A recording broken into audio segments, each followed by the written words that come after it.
What's going on, guys? It's your boy Ethan. That is a Holiday Inn. I am currently outside of a Holiday Inn because I'm in Chicago and there's this doofus. Let's just zoom in. There he is. It's a meetup game at Rockford Charitable Gaming, and they have these locations across Chicago, and our buddy Wolfgang set this up, but it's a 2-5 meetup game here in the Holiday Inn. The whole parking lot is completely packed, so I'm excited to see what the turnout is like inside. Yeah, we're gonna be playing some 2-5. It's gonna be a lot of fun, good vibes. Also, Alex made these really cool shirts that I'll show off when we get settled in, but there we are. I'm walking inside a Holiday Inn. I still can't really believe it. Not the most conventional location for a poker game, but here we are. 2-5 game. Got, I think, like 6 or 7 tables running in already, so let's just hop right into it. Check out the sights and sounds of what poker is like here in the charitable games, and let's get into it. Let's hop into the 2-5 meetup game here in Chicago with $1,000 in my stack, and literally it's 2 hands into sitting down at my first table, hopping in. I have ace 10 offsuit in the big blind, and we're getting involved. There's an early position limp of $5, and I decided to raise this up, isolate, and bump it up to $30. Early position player makes the call. We're going to a flop of Queen Jack high, rainbow flop, and action's gonna go check, check here. I just have a gut shot straight draw, and I bink the turn king. Broadway, just insane, and I decided to bet out $40 here with the nuts, just trying to get paid, hopefully, and oh my god, I do get paid. He raises to $200. What a start. Absolute dream scenario. I'm not going to do anything just yet. I don't think 3-betting here makes a lot of sense, although I can get a lot of money in the middle. I just don't think I ever have bluffs here, so I decided on just a call of 200. And we're going to a river, which is a brick deuce, just sitting with the nuts still. I decided to check it over to my opponent, and he does not take too long before going all in for about $200 to $300. Of course, I'm in here. I call with the nuts. I show my hand and table it immediately, and this one's scooping my way. My opponent had King Jack, so pretty huge cooler there, turning 2 pair, but gave me the nuts straight. But big shout out to Spencer, who came in. Unfortunate that right off the bat I had to stack you. Insta cooler when I start the session, but this is not the last time we're gonna hear of Spencer. Just wait till the end. Hey guys, brief interruption in the video because I want to promote pokercoaching.com, Jonathan Little's site, who has allowed me to get coaching from one of the best tournament players out there, Brock Wilson. Literally, we've recorded the first poker coaching session and I won one of these, the Poker Masters, 3, 4, 5 days later. So definitely learned a lot from the session, and you guys can follow along the journey of becoming, I guess, whether it be a better tournament player with this specific offer or just a better cash game player or poker player all around, with a lot of really good tools and videos to teach fundamentals. On top of that, they're also offering the lowest price ever to join as a member, the lowest 3 and 6 month pricing ever on the site. So just click the link down in the description below, Rampage sale. And yeah, big shout out to pokercoaching.com. I've learned a lot from their sites and definitely gotten better with poker, whether it be cash and tournaments. So click the link down in the description below. Big thank you to Jonathan Little, big thank you to Brock Wilson. He's a crusher and I'm learning a lot from him, so I definitely recommend checking it out. So let's get back in the video, but if you want to get better at poker, highly recommend pokercoaching.com. Next interesting hand, picking up jacks on the button, getting dealt some heat here. There are 2 players who limp it over to me, and I raise it up to 30. The big blind and both limpers make the call, so going multi-way to a flop, which is a disgusting jack 6-7 top set. On fire right now, and action checks it over to me. I don't even know how I'm going to get paid in this spot, but I definitely want to bump up the size of the pot. So I bet out a very small amount of $25 when action checks to me, and surprisingly, I get some action. Both of the limpers make the calls. So we've got action, and 3 ways to a turn we go, which is a 6. Boating the hell up. Oh my god, what is going on? Action checks to me once again, and it's time to build a pot somehow. Not sure how I'm gonna get paid, to be honest with you, but let's just hope for the best. I bet out $110. And the first player who limped in calls, but it is a small amount. It's an all-in of $38 as he didn't have much behind in his stack. And then the next opponent calls as well. He only has about $260 in front, which is great. Plenty to play for behind. And once again, still going 3 ways to a river with 1 all-in. The river is a king. I don't love this card as I don't know how to get value, to be honest, unless this player has a 6. Of course, it's very hard for this opponent to have a jack. I do have 2 of them. Anyways, when my opponent checks, I just announce all in. Let's just go for the maximum. Not sure what he can have, but my opponent snap folds. So maybe he just had a draw. Who knows? But I show and the full house is going to win. So back-to-back monster hands to start off this session. Sun running so far. All right, cheers. Come on. Literally running straight into the sun. I pick up queens, the next interesting spot. I'm in an early position, and the unknown player raises it up to $20. Player to my right makes the call, and I'm next to act. Definitely going to 3-bet, and I size up to 80. Surprisingly, both of my opponents make the call, so I'm in position here against what I would assume to be narrow ranges. Let's go to a flop which comes 4-4-5 2 spades. Action checks it over to me here, and with a very, very good hand, expecting one of them to have an overpair at least, I decided to size up to $200. Still thinking it overpairs and draws the call, and when my under-the-gun player makes the call, got to love that. We've got action. We're going to a turn which is the ace of spades. That really sucks. Not only does the spade draw get there, it's an overcard to my pair, and for that reason, action goes check, check to the river, which is the 7 of spades. Not loving that. This is an even worse situation. Any spade is now a flush, and action gonna go check, check once again, and he shows pocket 9s with the 9 of spades. All right, it's only fair. I actually have to lose a hand at some point, and this one's going to go over to my opponent. Nice hand to him. Moving on to ace jack offsuit. We're in the cutoff, and I raise it up to $20. Get the button to make the call, and then the small blind decides to 3-bet to 60. Overall, thinking that this is a pretty small sizing, and although I expect my opponent to have a very good hand a lot of the time, $40 in position of the small blind player, certainly going to be making the call to battle. The button called as well, so 3 ways to a flop of 7-4-4 rainbow. This isn't really a flop that should hit anyone, and action's gonna go checking all the way around. When the small blind checks, I'm a little bit suspicious of what he can have, but we're going to a turn which comes a 9. Small blind checks again, and I think it's now time for me to try bluffing out in this spot. I don't know what these opponents can have, but I've got to assume they don't have too strong of a holding. So I decided to bet out $150 here, bluffing with ace jack high.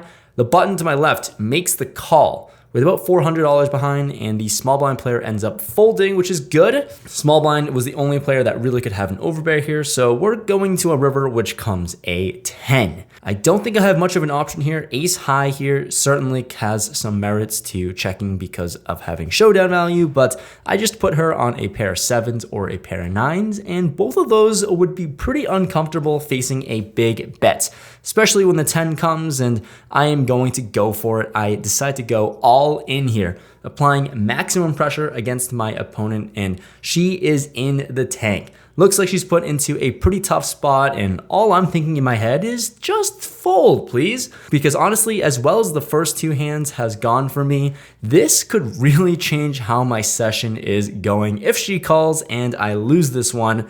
But luckily, she ends up folding, shows us the king 9 of hearts. Pretty gross situation to put my opponent on here. I definitely don't blame her for folding, just trying to apply max pressure.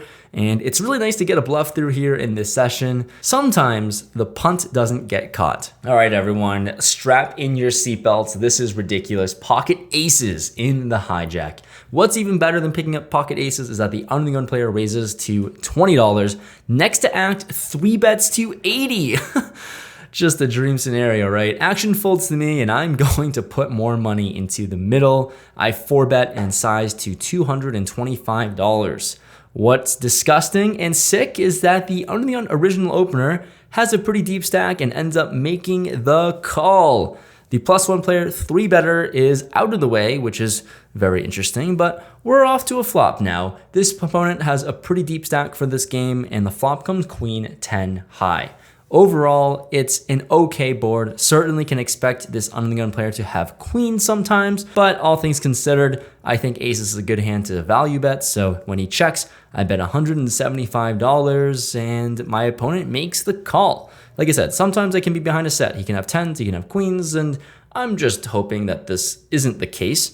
We're off to a turn, which comes a 6, another total brick. He checks it to me here, and I'm certainly trying to go for value. My opponent has about $1,000 in his stack, give or take, and I'm just gonna size up here to 650.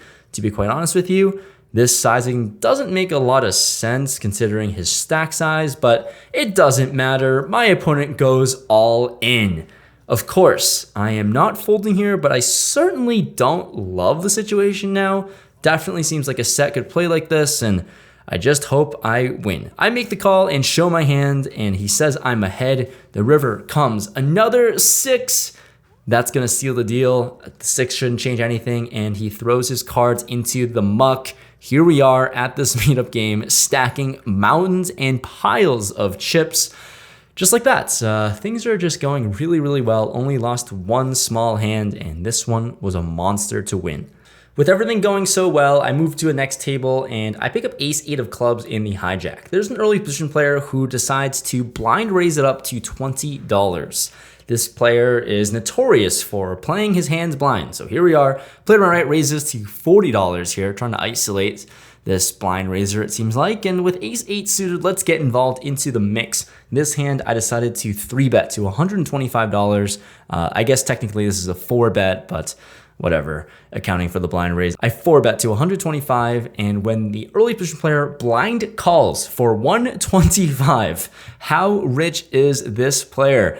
I guess we're gonna find out because the player on my right makes the call as well. So we're going 3 ways here, technically in this 4-bet pot, and one of the opponents hasn't looked at their cards yet. We're off to a flop, which comes 8-5-3, 2 clubs. What an absolute dream scenario for me here in this spot. Action checks to me here, and I decided to bet out $150. All right, well, when I bet 150, obviously very confident in my hand, the early push player still makes the call blind. Yes, he has committed $275 now before even looking at his cards. My other opponent folds here, and this is when my opponent decides to finally look at his cards. We're off to a turn, which comes the queen of spades. When my opponent checks it over to me again, and this time actually having looked at his cards, I can go either way with a bet or check in my opinion here, and I decided to bet out $150, just hoping somehow he's connected with this board, certainly have a lot of equity, and seems like he connected because my opponent check raises to 300. Facing a min check raise, I obviously have a good pair, top kicker, nut flush draw, the whole world. So I've got an easy decision, but definitely trying to think about what hands he can have here. Who knows, because he literally has any 2. We're gonna make the call, and off to a river we go, which comes a jack. It is not a club, not the easiest decision in the world if my opponent decides to jam or bet out big again. And that's exactly what he decides to do because he's a tough opponent to play against. He decides to blast out $400, and here I am. I'm sitting in Chicago, sitting at the meetup game, and when my opponent is giving a lot of action, let's give some action as well. If he has it, then good for you. He deserves it by playing his hands blind. I make the call for $400, and my opponent shows ace-3. Okay, pair of 3s, no good. My ace-8 is going to win, and another pretty big pot getting shipped my way. Sick flop here, and I'm just glad that I made the right decision on this river, even though the clubs didn't come.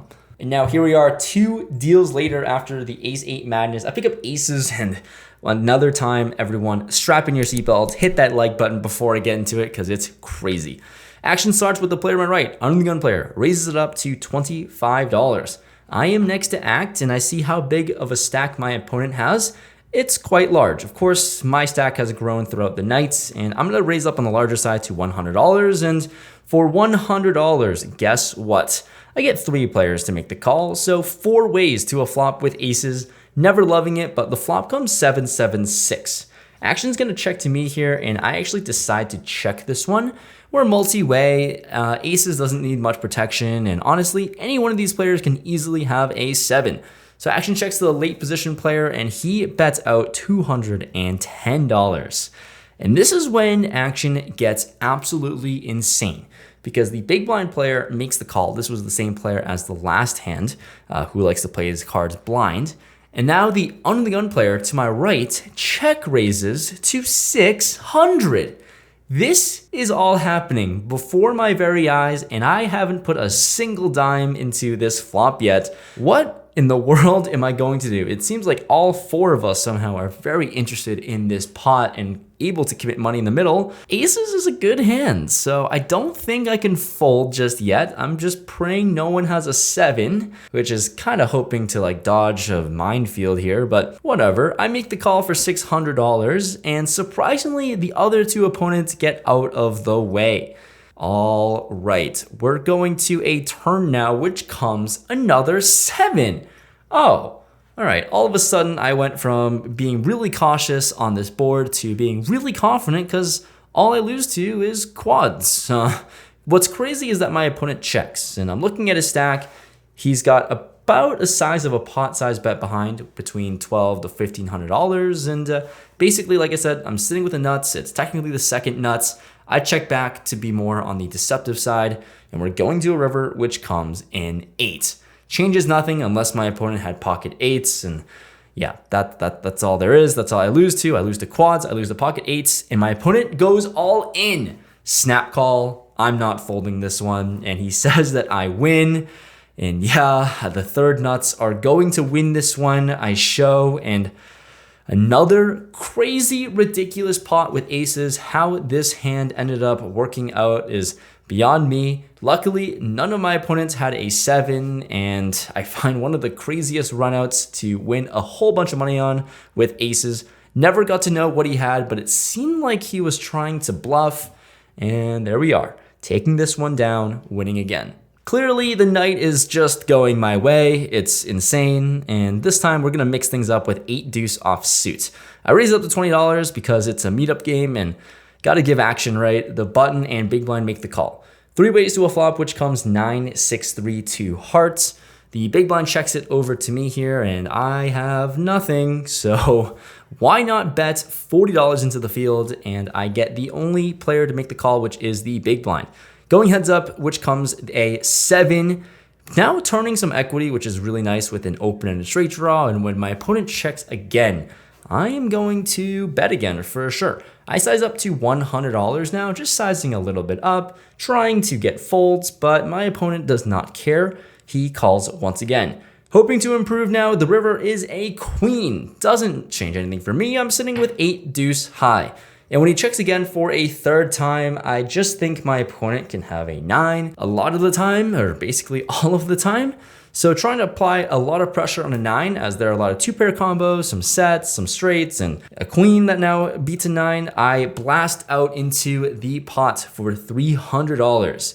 And when I bet this amount, my opponent tanks. And putting another opponent into a tough spot, I'm just hoping he arrives at the wrong decision this time, hopefully. Praying for a fold, he grabs chips mid-tank. This can't be good for me at all. And then he calls. I say nice hand. I show the 8 high. And my opponent shows pocket 5s. What?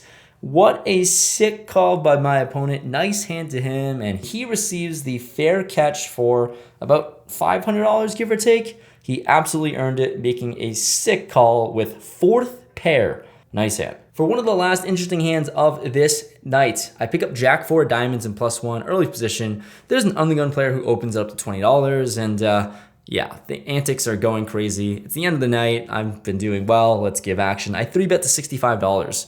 For $65, the player on my left, Spencer, who started off this video, we're back on this table. Spencer makes the call, button, and undergun player. So clearly, no one's believing me at this point of the night. We're going to a flop, which comes ace, queen, jack, 2 spades.